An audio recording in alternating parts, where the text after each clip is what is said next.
Hello everyone, welcome to the pre secure for the 16th August 2024। तो आज हम discuss करने वाले हैं प्री सिक्योर, जो कि 2-3 दिन से पेंडिंग पड़ा हुआ है। साथ में डेली करंट अफेयर्स भी पेंडिंग पड़ा हुआ है। अगेन मैं बहुत बीमार हो गया था, थोड़ा इम्यूनिटी काफ़ी ख़राब हो गया है, so that I am falling sick every now days. तो इसको हम लोग ठीक करते हैं। और प्री सिक्योर मैंने पीपीटीज बना के रखी हैं, जो भी हम डेट्स के करते हैं 16-17, जो भी इंपॉर्टेंट डेट्स हैं हमारी, सबका पीपीटी बना हुआ है। मैं बस रिकॉर्डिंग कर देता हूँ, आप उसको सबको कंटिन्यूअसली वापस देख लीजिए। प्री सिक्योर में हम लोग क्या करते हैं, 5 MCQ करते हैं। वो 5 MCQ जो करंट अफेयर्स पे बेस्ड होता है।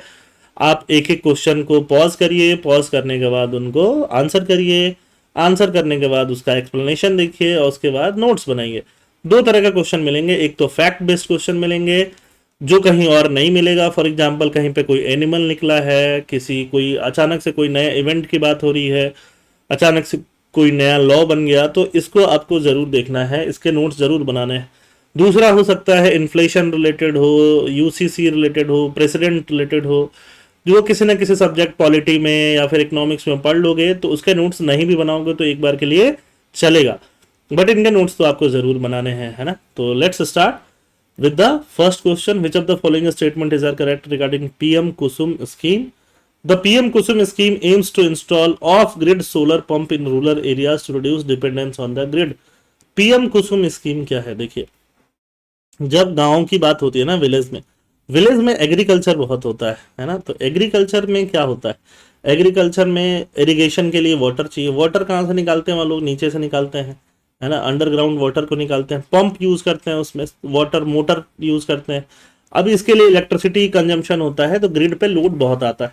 उसको कम करने के लिए सोलर पंप्स का यूज, जिससे कि सोलर से डायरेक्ट इलेक्ट्रिसिटी प्रोड्यूस करके वैसे पंप से काम चलाया जा सके, उसकी बात हो सके, है ना। यूपीएससी ने डायरेक्टली इनडायरेक्टली इस पे 3-4 क्वेश्चन अभी तक पूछ दिए हैं लास्ट 4-5 साल से, जब से ये स्कीम न्यूज में आया है ना। चाहे सोलर पंप के ऊपर हो, चाहे पीएम कुसुम से रिलेटेड हो, ऐसे क्वेश्चन पूछे जा चुके हैं। तो ये स्कीम इंपॉर्टेंट स्कीम है और स्कीम से रिलेटेड आपको जरूर ही बनाना है नोट्स, ठीक है। तो अब बात करते हैं सोलर पंप। सोलर पंप के मान लो अगर फार्मर सोलर पंप लगा रहे हैं, उनका इलेक्ट्रिसिटी कंजम्पशन के बाद भी अगर इलेक्ट्रिसिटी बच जाता है, वो ग्रिड को भी बेच सकते हैं, है ना। तो इसलिए फर्स्ट और सेकंड दोनों बिल्कुल सही है। थर्ड गलत इसलिए है कि मिनिस्ट्री ऑफ एग्रीकल्चर यहाँ इन्वॉल्व नहीं है, ministry of new and renewable energy involve है, इसीलिए थर्ड स्टेटमेंट सही हो जाता है, गलत हो जाता है, सॉरी।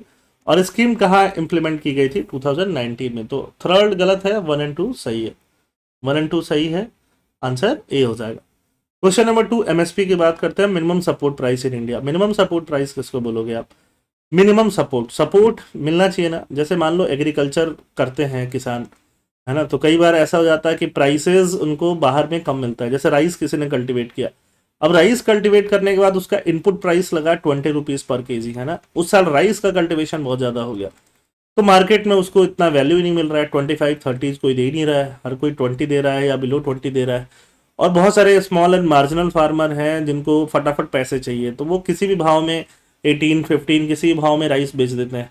और डायरेक्टली कस्टमर को तो बेचना नहीं है, कस्टमर उनको ज़्यादा भी दे दे, है ना। डायरेक्टली बड़े फार्मर्स को बेचते हैं या फिर बीच में बिजनेसमैन आ जाते हैं, है ना, तो उनको बेचना पड़ता है।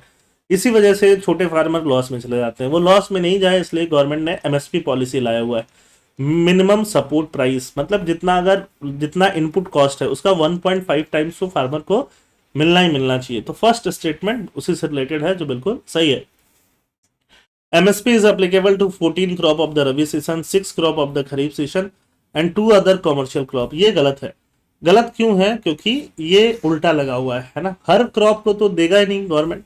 14 क्रॉप है खरीफ सीजन का और 6 क्रॉप है रबी सीजन का, ठीक है। हर साल ये चेंज हो सकता है, बट फिलहाल के लिए ये डेटा आप याद रख सकते हो, ठीक है। ये डेटा जो है हर साल चेंज हो सकता है, गवर्नमेंट कभी भी बीच में भी चेंज कर सकती है, ठीक है। अचानक से गवर्नमेंट ने एक नए क्रॉप को एमएसपी दे दिया तो दे दिया, कोई इसमें नॉन वो वाली बात नहीं होगी। First statement is correct, second जो है वो इनकरेक्ट है, ठीक बात है। चलिए थर्ड में चलते हैं। Consider the following statement regarding the uniform civil code. अब यूनिफॉर्म सिविल कोड जानने से पहले ये जान लो कि कोड क्या बोलते हैं हम लोग, है ना। कोड मतलब लॉ हो गया। एक सिविल की बात होती है, एक क्रिमिनल की बात होती है, क्रिमिनल कोड सबके लिए इंडिया में सेम ही है, आईपीसी सीआरपीसी, है ना। जैसे मान लो इसको भारतीय न्याय संहिता, हम लोग नया इसको कोडिफाई कर दिया गया, नया नाम दे दिया गया, भारतीय न्याय संहिता बोल दिया गया, वो सबके लिए क्या है, सबके लिए सेम है ना। अब मुझे एक बात बताओ आप लोग, भारतीय न्याय संहिता के अंतर्गत अगर कोई चोरी करता है तो उसका रिलीजन देखा जाता है क्या, सबको सेम सजा मिलती है। कोई डकैती करता है, कोई मर्डर करता है, सबको सेम सजा मिलेगी। बट सिविल कोड में आता है मैरिज डिवोर्स, मैरिज डिवोर्स में हिंदू के मुस्लिम के लॉ अलग अलग हैं, उसको ही यूनिफॉर्म करना है इस यूनिफॉर्म सिविल कोड जो आर्टिकल 44 ऑफ द कॉन्स्टिट्यूशन जो डीपीएसपी में मेंशन है वहां लिखा गया है। और डीपीएसपी जस्टिसेबल नहीं होता, मतलब कोर्ट उसको इम्प्लीमेंट नहीं कर सकती, अदरवाइज तो यूसीसी इम्प्लीमेंट हो ही गया होता। ठीक है, तो सेकंड गलत है। थर्ड इसलिए गलत है कि गोवा पहले था, गोवा के अलावा उत्तराखंड भी है जहां यूनिफॉर्म सिविल कोड लागू हो चुका है। सेकंड थर्ड दो स्टेटमेंट गलत है, तो इसमें टू ओनली आंसर आ जाएगा, इसका नोट्स आप जरूर बना लीजिए। ठीक है, फोर्थ क्वेश्चन ये है, Stonehenge is a prehistoric stone circle monumented located in Scotland. Stone circle at Stonehenge was erected during the late Neolithic period around 2500 BC। अब ये फैक्चुअल क्वेश्चन है ना, फैक्चुअल क्वेश्चन, इसका notes आपको बनाना ही चाहिए। और ये आपको नहीं पता तो नहीं पता, इसका कुछ कर नहीं पाओगे। इन तीनों स्टेटमेंट को पढ़ो, है ना। अब इन तीनों स्टेटमेंट में ये स्कॉटलैंड जगह गलत दिया हुआ है, बाकी ये बिल्कुल ठीक दिया हुआ है। तो स्कॉटलैंड हटा दोगे तो बी आंसर आ जाता है। देखो ऐसा कुछ करके ये स्टोन हेंग करके इंग्लैंड में है ना। सेकंड करेक्ट है, नियोलिथिक पीरियड में बना हुआ है। थर्ड भी करेक्ट है, यूनेस्को वर्ल्ड हेरिटेज साइट उसको 1986 में दे दिया गया। नेक्स्ट बात करते हैं कैलिफोर्नियम की। CF, californium is a naturally occurring element with an atomic number of 98। Naturally occurring नहीं है ना। इट वाज फर्स्ट सिंथेसाइज इन 1950। अगर नेचुरली अकरिंग होता तो सिंथेसाइज क्यों होता, तो सेकंड वाला स्टेटमेंट सही है।